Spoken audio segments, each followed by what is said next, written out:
Bonjour.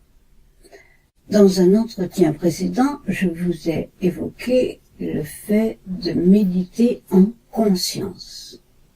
Mais la conscience, comment la voyons-nous?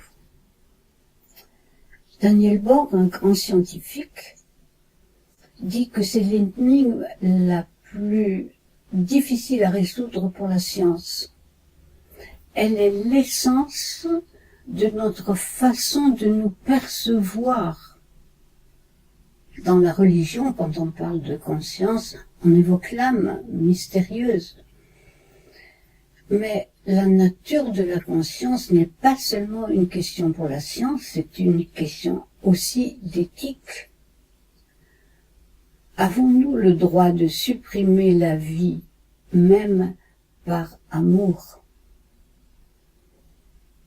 L'avortement, par exemple, un enfant peut ne pas être désiré, et plus si une échographie a montré des malformations. Quel serait l'avenir de cet enfant sinon que de souffrance? Quant aux personnes malades, que l'on tient en vie des mois, des années, dans l'espoir de les voir se réveiller d'un coma où on pense qu'elles sont inconscientes. Et les animaux ont-ils une conscience? Du fait qu'ils ne parlent pas, c'est pratiquement une question insoluble. Daniel Borg interroge aussi quelles espèces ont des régions de cerveau semblables à celles que nous savons essentielles pour la conscience humaine.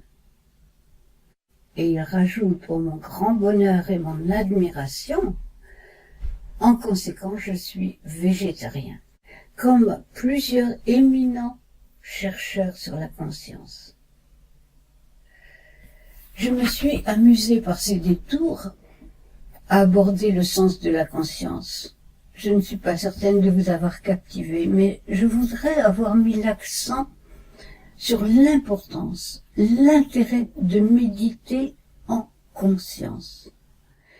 J'insiste en résumant, soyez très concentrés lors de vos méditations. Votre ressenti vous parlera mieux que moi.